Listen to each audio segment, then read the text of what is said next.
আয়কর আদায়ে অসহযোগিতার অভিযোগে ব্র্যাক ব্যাংক গুলশান শাখায় অভিযান চালাচ্ছে এনবিআর। আমরা সরাসরি সেখানে চলে যেতে চাই। আমাদের দিচ্ছেন না।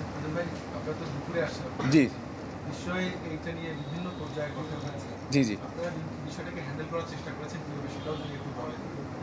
না, আসলে হ্যান্ডেল করা হচ্ছে, আমরা তো ধরেন ওনারা বিভিন্নভাবে বলছে, ওনার সাথে যোগাযোগ বিভিন্নভাবে আনুষ্ঠানিকভাবে বিভিন্নভাবে, আমরা তো ধৈর্য ধরে অপেক্ষা করছি, কারণ আমাদেরকে ধৈর্য ধরা ছাড়া তো আমাদের উপায় নাই। শেষ মুহূর্তে ওনারা একটা সাদা কাগজে একটা উকিল নোটিশ দেখাচ্ছেন, যে এটা লয়ার সার্টিফিকেট, যেখানে আমার যে কোম্পানি মুনফ্রগ লিমিটেড তার কোনো প্রতিনিধিত্ব নাই।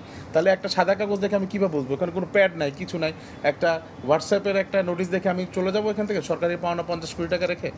ওনার তাহলে তারা যে অসহযোগিতাটা করতেছে এটাতে কোনো ইল মোটিভ আছে? না, সেটা আমি জানি না, সেটা তো আমার কোনো ইয়াতে আসে নাই।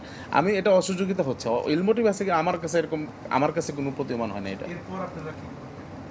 এরপর আমাদের তো আসলে এই টাকাটা নিয়ে যাওয়া ছাড়া কোনো অপশন নাই। হ্যাঁ, আমাদেরকে নিতেই হবে। নিয়ে যাবেন মানে কিভাবে নিয়ে যাবেন? পে অর্ডারের মাধ্যমে। কোনো তো আছে দিবে না।